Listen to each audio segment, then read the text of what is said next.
have proved once again that we have far too little history in our politics and far too much politics in our history. मैं पढ़ूंगा नहीं, authenticate करके रखूंगा। मैं सिर्फ ये डेट गिनाना चाहता हूं क्योंकि हमारे गृह मंत्री के अमर शब्दों में आप क्रोनोलॉजी समझिए, इतिहास मत समझिए पर क्रोनोलॉजी समझिए। वंदे मातरम को लेकर इसका भी जिक्र हुआ और कौन कौन थे उस सीडब्ल्यूसी में, कोलकाता में? महात्मा गांधी, नेताजी सुभाष चंद्र बोस, सरदार पटेल, जवाहरलाल नेहरू, मौलाना आजाद, गोविंद वल्लभ पंत, आचार्य कृपलानी। इनके खिलाफ आप तुष्टीकरण का इल्जाम लगा रहे हैं। तुष्टीकरण इनका है। सारा वर्किंग कमेटी तुष्टीकरण तुष्टीकरण तुष्टीकरण, गृह मंत्री बोलकर चले गए। When the party had settled down, Tagore introduced himself to Chatterjee and sat at the great man's feet. Dutt, himself a big name in the world of literature, made a speech in praise of Bankim Chandra Chattopadhyay and placed a garland of flowers around the great novelist's neck. Suniye sir, to the surprise of the other guests, Chattopadhyay ji removed the garland and placed it around the neck of the young Tagore. The garland really belongs to him. Bankim said, I am the setting sun. He is now the sun rising. Romesh, have you read his Sandhya Sagar?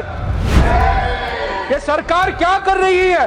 Bankim Chandra Chattopadhyay बनाम रविंद्रनाथ टैगोर। ये क्या है? ये क्या मजाक कर रहा है? गुरुदेव रविंद्रनाथ टैगोर का अपमान, गुरुदेव रविंद्रनाथ टैगोर का बदनाम। सर, तुष्टीकरण तुष्टीकरण तुष्टीकरण। गृह मंत्री और मेरे बाद हमारे लीडर ऑफ द हाउस, फर्क यही है गृह मंत्री और लीडर ऑफ द हाउस में कि गृह मंत्री अपने चेहरे पर नाराजगी दिखाते हैं तुष्टीकरण जब कहते हैं, पर लीडर ऑफ द हाउस हंस के तुष्टीकरण कहेंगे, तो हमें छूटता नहीं है इतना। जब श्यामा प्रसाद मुखर्जी AK फजलुल हक के साथ कोalition गवर्नमेंट का एक अंग बनते हैं, वही फजलुल हक जो 23 मार्च 1940 को पाकिस्तान रेजोल्यूशन मूव करता है लाहौर में, वो तुष्टीकरण नहीं है। 4 जून 2005 को भारत रत्न लाल कृष्ण आडवाणी जाते हैं कराची को और किसकी प्रशंसा करते हैं? नेहरू जी से इतनी नफरत है कि वो जिन्ना की प्रशंसा करते हैं। कृपया समय का पालन करें। Nothing will go on record. माननीय जयराम रमेश जी, प्लीज। शुक्रिया deputy chairman sir. I am speaking after a former colleague of mine. Sir, the debate in the Lok Sabha and in the Rajya Sabha have proved once again that we have far too little history in our politics and far too much politics in our history. प्रधानमंत्री, गृह मंत्री और सभी जो उस तरफ से बोले हैं, उन्होंने ये बिल्कुल साबित कर दिया है कि निकले हैं हिस्टोरियन बनने पर एक्चुअली बने हैं डिस्टोरियन। और मैं जो कुछ मैं कहूंगा मेरे पास लिखित प्रमाण है और बिना आपके आदेश दिए हुए मैं ऑथेंटिकेट करूंगा और सभा पटल पर रखूंगा। मैं सिर्फ 3 बातें करना चाहता हूं deputy chairman sir.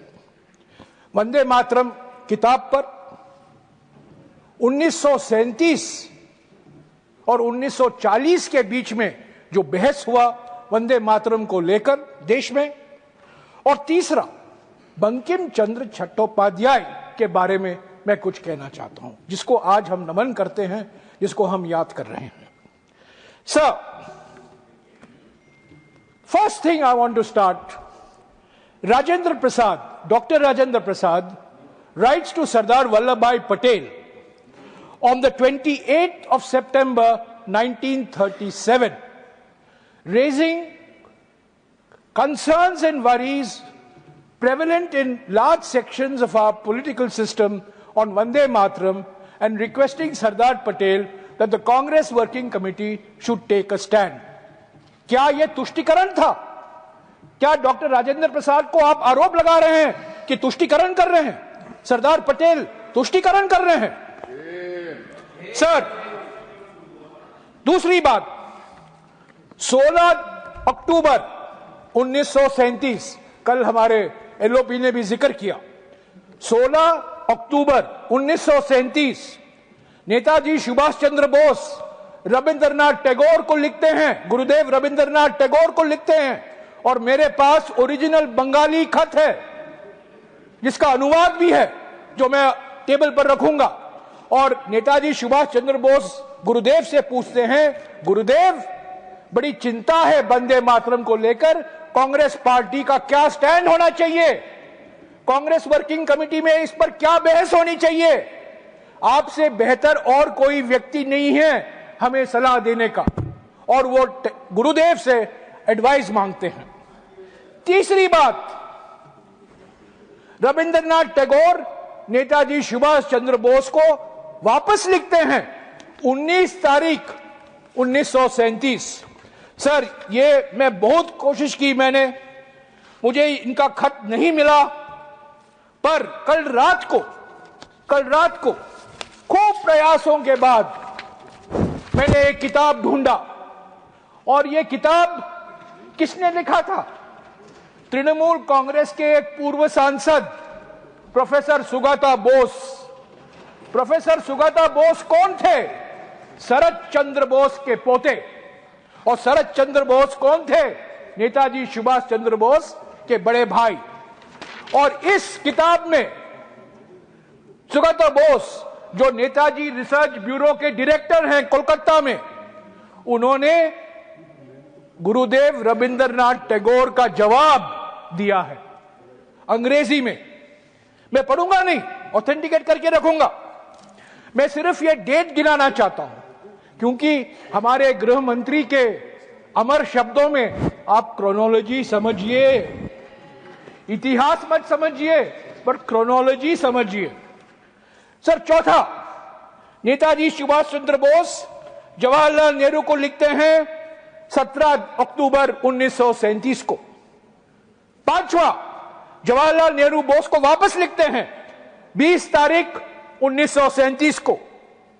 Rabindranath Tagore Jawaharlal Nehru को लिखते हैं 26 अक्टूबर 1937 को। इसका जिक्र एलओपी ने किया। आखिर में 28 अक्टूबर 1937 को सीडब्ल्यूसी का प्रस्ताव पारित होता है वंदे मातरम को लेकर, इसका भी जिक्र हुआ। और कौन कौन थे उस सीडब्ल्यूसी में? कोलकाता में महात्मा गांधी, नेताजी सुभाष चंद्र बोस, सरदार पटेल, जवाहरलाल नेहरू, मौलाना आजाद, गोविंद वल्लभ पंत, आचार्य कृपलानी। इनके खिलाफ आप तुष्टीकरण का इल्जाम लगा रहे हैं। तुष्टीकरण इनका है। सारा वर्किंग कमेटी तुष्टीकरण तुष्टीकरण तुष्टीकरण, गृह मंत्री बोलकर चले गए। तुष्टीकरण तुष्टीकरण उन्होंने की। सीडब्ल्यूसी का सर्वसम्मति से यह पारित होता है कोलकाता के सीडब्ल्यूसी के बैठक में। इसके बाद 30 अक्टूबर 1937 को रविंद्रनाथ टैगोर, गुरुदेव रविंद्रनाथ टैगोर खुद एक प्रेस वक्तव्य देते हैं जो आनंद बाजार पत्रिका में छपता है। और उस प्रेस वक्तव्य में वो कहते हैं कि मैंने सीडब्ल्यूसी को ये एडवाइस दिया और मेरे एडवाइस पर उन्होंने ये रेजोल्यूशन पारित किया ताकि सारा वंदे मातरम नहीं, पर वंदे मातरम को कुछ पंक्तियां नेशनल, तब उन्होंने कहा था नेशनल एंथम, बाद में बना नेशनल सॉन्ग। सर, उसके बाद 1939 में क्या होता है देखिए। 1.5 साल बाद आचार्य कृपलानी सी राजगोपालाचारी को लिखते हैं 21/1939 को। क्या यह तुष्टीकरण है? उसके बाद राजगोपालाचारी, जिसका जन्मदिन आज हमने बनाया है, राजगोपालाचारी सरदार पटेल को लिखते हैं 7 जनवरी 1939 को। क्या यह तुष्टीकरण है? गोविंद वल्लभ पंत जवाहरलाल नेहरू को लिखते हैं 8 जनवरी 1939 को। क्या यह तुष्टीकरण है? और अंत में महात्मा गांधी अपनी पत्रिका हरिजन में 1 जुलाई 1939 को एक लेख लिखते हैं वंदे मातरम को लेकर। ये सब मैं टेबल पर रखूंगा। ये इतिहास है, पढ़िए, मैं ऑथेंटिकेट करके रखूंगा। पर मैं ज्यादा इससे पढ़ना नहीं चाहता हूं, पर ये क्रोनोलॉजी देना चाहता हूं, क्योंकि 1937 में जो माहौल पैदा किया गया था, सांप्रदायिक माहौल, कई संस्थाएं थी जो जिम्मेदार थे, और एक संस्था आज 100 साल मना रही है। 1925 में उसका गठन हुआ था। उन्होंने भी सांप्रदायिकता की चिंगारी उन्होंने भड़काया, और आज हमें कहते हैं कांग्रेस पार्टी ने तुष्टीकरण की, कांग्रेस पार्टी ने तुष्टीकरण की। मैं आऊंगा और किन किन लोगों ने तुष्टीकरण किया। तो सर ये क्रोनोलॉजी है। सर पहली बात तो ये किताब है। ये किताब 2003 में छपा था। इस किताब का नाम है वंदे मातरम, और इसके लेखक एक प्रसिद्ध इतिहासकार सब्यसाची भट्टाचार्य। सब्यसाची भट्टाचार्य विश्व भारती के वाइस चांसलर थे। वो Indian council of historical research के अध्यक्ष थे, और सर विदेश मंत्री बैठे हुए हैं। सब्यसाची भट्टाचार्य उसी विश्वविद्यालय में प्रोफेसर थे जिस विश्वविद्यालय में हमारे ज्ञानी वित्त मंत्री, हमारे ज्ञानी विदेश मंत्री और हमारे जेडीयू के नेता संजय झा पढ़े थे। और यह किताब सब्यसाची भट्टाचार्य ने लिखा है। सब्यसाची का माने क्या है? डिप्टी चेयरमैन सर, इनको जानना चाहिए। सब्यसाची नाम विष्णु का एक नाम है, विष्णु सहस्त्र नामम में आता है। सब्यसाची का अर्थ है जो बाएं हाथ से तीर मारता है और दूसरे दाएं हाथ से भी मारता है, two handed. Sabyasachi Bhattacharya two handed इतिहास थे। वो लेफ्ट के नहीं थे, राइट के नहीं थे, वो एक सचमुच बुद्धिजीवी थे। और उन्होंने ये किताब लिखी, और मैं सारे सांसदों को आज रात तक ये किताब पहुंचा दूंगा। ये 150 पेज का किताब है, पढ़िए इसका इतिहास क्या है। सब्यसाची भट्टाचार्य लिखते हैं कि 1875 में पहला वंदे मातरम लिखा गया। उसके बाद में जब आनंद मठ प्रकाशित हुआ 1882 में, उसमें और पंक्तियां जोड़ी गई, और पंक्तियां जोड़ी गई, यानी कि 1875 में एक वंदे मातरम था और 1882 में उसको और ज्यादा बड़ा किया गया। तो ये सब्यसाची भट्टाचार्य किताब में बहुत सारी चीज है इतिहास को लेकर। क्यों ये राष्ट्रगीत बना, किस माहौल में इसका ट्रांसलेशन हुआ, सभी भारतीय भाषाओं में इसका विवरण है। सो मैं गुजारिश करूंगा डिप्टी चेयरमैन सर, सभी सदस्य इसको पढ़ें।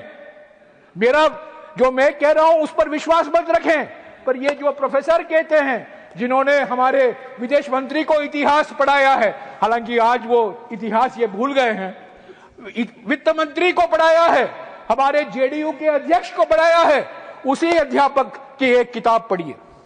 सर मैं दूसरी बात कहना चाहता हूं बंकिम चंद्र चट्टोपाध्याय के बारे में। सर बंकिम चंद्र चट्टोपाध्याय के बारे में बहुत चीजें कही गई हैं, पर क्या आप लोग सब जानते हैं कि 1876 को 1876 को एक संस्था का गठन हुआ कोलकाता में। महेंद्र लाल सरकार, सुखेंदु बाबू जानते हैं, 1876 में Indian association for the cultivation of science, और उसके जिम्मेदार बंकिम चंद्र चट्टोपाध्याय थे। उन्होंने पूरा प्रयास किया ये Indian association for cultivation of science बने, और इसी Indian association of cultivation for science में काम करके भारत का पहला विज्ञान में नोबेल पुरस्कार सीवी रामन को मिला। सीवी रामन ने और अमेरिका में काम नहीं किया, इंग्लैंड में काम नहीं किया, कोलकाता के Indian association of cultivation of science में किया, जिसकी स्थापना करने में महेंद्र लाल सरकार और बंकिम चंद्र चट्टोपाध्याय का बहुत बड़ा योगदान था। तो बंकिम चंद्र चट्टोपाध्याय जी कहते थे विज्ञान और आध्यात्मिकता दोनों का संगम, दोनों का मिलन होना जरूरी है। सर ये आनंद मठ किताब है, मैं बंगाली पढ़ नहीं सकता हूं, पर मैं अंग्रेजी में पढ़ा हूं, और इसमें इंट्रोडक्शन में कहा जाता है, there is an incident worth recalling. There was a wedding party at the Calcutta home of Ramesh Chandra Dutt, a literary disciple of Bankim Chandra Chattopadhyay. The young Tagore, Rabindranath Tagore, was a guest, and Chatterjee was the guest of honor. When the party had settled down, Tagore introduced himself to Chatterjee and sat at the great man's feet. Dutt, himself a big name in the world of literature, made a speech in praise of Bankim Chandra Chattopadhyay and placed a garland of flowers around the great novelist's neck. Suniye sir, to the surprise of the other guests, Chattopadhyay ji removed the garland and placed it around the neck of the young Tagore. The garland really belongs to him, Bankim said. I am the setting sun. He is now the sun rising. Ramesh, have you read his Sandhya Sagar? Sir, आज नेहरू का बदनाम सिर्फ नेहरू का बदनाम नहीं हो रहा है, ये रविंद्रनाथ टैगोर का बदनाम हो रहा है। ये सरकार क्या कर रही है? बंकिम चंद्र चट्टोपाध्याय बनाम रविंद्रनाथ टैगोर, ये क्या है? ये क्या मजाक कर रहा है? गुरुदेव रविंद्रनाथ टैगोर का अपमान, गुरुदेव रविंद्रनाथ टैगोर का बदनाम, निकले हैं नेहरू जी का अपमान करने, पर असली बात है इन्होंने रविंद्रनाथ टैगोर, गुरुदेव रविंद्रनाथ टैगोर, जनगण मन के लेखक, गीतांजलि के लेखक, नोबेल पुरस्कार 1913 में उनका अपमान किया है और कहते हैं नेहरू ने तुष्टीकरण किया। सर, बंकिम बाबू के बारे, बंकिम चंद्र चटर्जी के बारे में आखिरी वक्त उन्होंने बंगला में, बंगा दर्शन में 1880 और 1885 के बीच में कुछ लेख लिखे। वो बंगाली में तक ही सीमित थे। 2002 में इसका अनुवाद किया गया और इसका अनुवाद, सर मेरी बंगाली को माफ कर दीजिए, हम ये बंगला बोलते पारी बुझते पारी ना, बोलते पारी ना बुझते पारी, सॉरी। इस किताब का नाम है इक्वालिटी। सौम्यो सौम्यो ऋतव्रतो सौम्यो सौम्यो सौम्यो इक्वालिटी। इसका अनुवाद किसने किया सर? बिबेक डिब्रॉय। बिबेक डिब्रॉय कौन है? जाने माने अर्थशास्त्री, प्रधानमंत्री इकोनॉमिक एडवाइजरी काउंसिल के चेयरमैन, मेरे अच्छे मित्र थे। दुर्भाग्यपूर्ण उनका देहांत हो गया, पर बिबेक डिब्रॉय ने ये किताब लिखी है और इसमें बंकिम चंद्र चट्टोपाध्याय कहते हैं भारत की सबसे बड़ी समस्या जातिवाद समस्या है। हमारा इतिहास जातिवाद का इतिहास है और इतिहास में सिर्फ 3 ऐसे व्यक्ति हैं जिन्होंने इक्वालिटी की बात की है, गौतम बुद्ध, जीसस क्राइस्ट और जॉर्ज जैकस रूसो, जो फ्रेंच रेवोल्यूशन के प्रेरणा स्रोत थे। तो आज जब हम बंकिम चंद्र जी को याद करते हैं, इस बंकिम चंद्र को भी याद कीजिए जो विज्ञान और आध्यात्मिकता के बीच में मिलन की बात करते थे। वही बंकिम चंद्र जी जिन्होंने यह सौम्य लिखा जिसमें कहा गया है कि भारत के समाज पर शाप है, भारत की संस्कृति पर जातिवाद एक भयंकर शाप है, उसको तो आप भूल जाते हैं और वंदे मातरम का मंत्र जपते रहते हैं।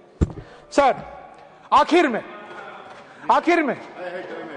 मैं 2 मिनट में खत्म कर देता हूं सर। तुष्टीकरण तुष्टीकरण तुष्टीकरण, गृह मंत्री और मेरे बाद हमारे लीडर ऑफ द हाउस, फर्क यही है गृह मंत्री और लीडर ऑफ द हाउस में कि गृह मंत्री अपने चेहरे पर नाराजगी दिखाते हैं तुष्टीकरण जब कहते हैं, पर लीडर ऑफ द हाउस हंस के तुष्टीकरण कहेंगे, तो हमें चुभता नहीं है इतना, पर मुझे कोई शक नहीं है कि वो भी तुष्टीकरण की बात करेंगे।